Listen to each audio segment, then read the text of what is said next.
رنگ تو کالا تھا لیکن سونا دل تھا بلال حبشی کا۔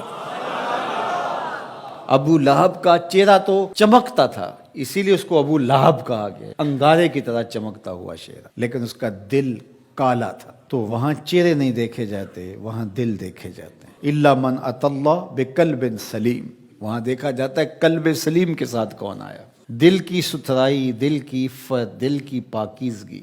شیشے اتے کٹا جمیا کندا چاڑی جاندے، شیشے اتے کٹا جمیا کندا چاڑی جاندے، جلداں نوں اے سانپ کے رکھن ورکے پھاڑی جاندے،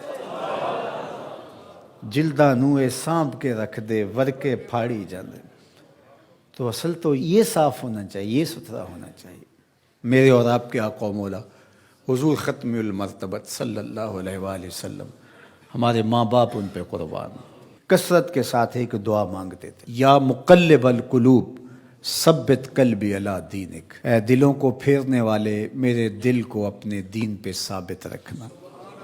ام المومنین رضی اللہ تعالیٰ عنہ فرماتی ہیں کہ میں نے حضور علیہ السلام سے پوچھا کہ حضور اسلام لانے کے بعد بھی اس کی ضرورت ہے کہ یہ اللہ کی بارگاہ میں عرض کریں؟ تو آقا کریم نے ارشاد فرمایا کہ دل رحمان کی دو انگلیوں کے درمیان ہے، وہ جس طرف چاہے پلٹ دے، بے نیاز ہے۔ تو اس لیے ہر وقت اس سے مانگنا چاہیے، اللہ میرا دل سلامت رہے، دین پر قائم رہے۔ ورنہ ہم دیکھتے ہیں کتنے لوگ ہیں بظاہر اچھے ہوتے ہیں لیکن انجام بخیر نہیں ہوتا۔ انما الاعمال بالخواتیم، اعمال کا دار و مدار حسن خاتمہ پہ ہے۔ خاتمہ کیسا ہوتا ہے؟ حضرت سہل بن سعد الساعدی رضی اللہ تعالیٰ عنہ فرماتے ہیں کہ ایک غزوہ میں ایک مالدار شخص بڑی بے جگری سے لڑ رہا تھا، اس جرت سے لڑ رہا تھا کہ ہمارے دل میں آیا کہ کیا بات ہے۔ آقا کریم علیہ السلام نے دیکھا تو فرمایا جس نے اہل جہنم میں سے کسی کو دیکھنا ہوتے سے دیکھ لیا۔ بڑی حیرت ہوئی، ایک صحابی کہتے ہیں میں اس کے پیچھے ہو گیا کہ حضور علیہ السلام نے جو فرمایا ہے کوئی وجہ ہوگی تو میں دیکھوں ماجرا کیا ہے۔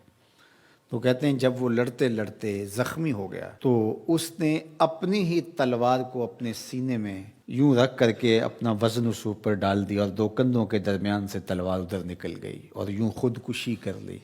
تو کہا کہ بندہ ساری زندگی نیکیاں کرتا ہے، لکھا ہوا غالب آ جاتا ہے اور پھر آخر اچھا نہیں اس کا رہتا۔ اور کتنے ایسے لوگ ہیں کہ جن کا ماضی بہت بھیانک اور برا تھا لیکن آخر ٹھیک ہو جاتا ہے۔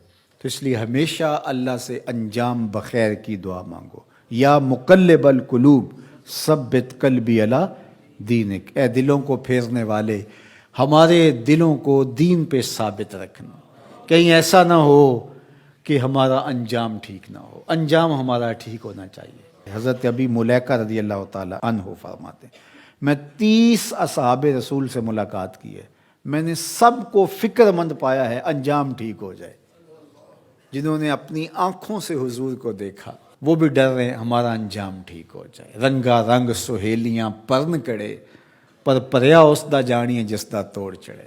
ہمیں ایک اور دعا ترغیب دی گئی قرآن مجید میں اہل ایمان کو، اور وہ کیا؟ ربنا لا تزغ قلوبنا بعد اذ ہدیتنا وہب لنا من لدنک رحمہ انک انت الوہاب۔ اے اللہ ہمارے دلوں کو سیدھا کر دینے کے بعد دوبارہ ٹیڑھا نہ کرنا۔ یہ دل سیدھے ہیں تو سیدھے ہی رہیں، یہ کبھی دوبارہ ٹیڑھے نہ ہوں۔ یہ نرم ہیں تو نرم ہی رہیں، کہیں پتھر نہ ہو جائیں۔ ایمان کے نور سے جگمگا رہے ہیں اللہ، یہ جگمگاتے ہی رہیں، کہیں دوبارہ ان میں ظلمتیں نہ آ جائیں۔ لا تزغ قلوبنا بعد اذ ہدیتنا، ہمارے دلوں کو سیدھا کر دینے کے بعد دوبارہ ٹیڑھا نہ کر دینا۔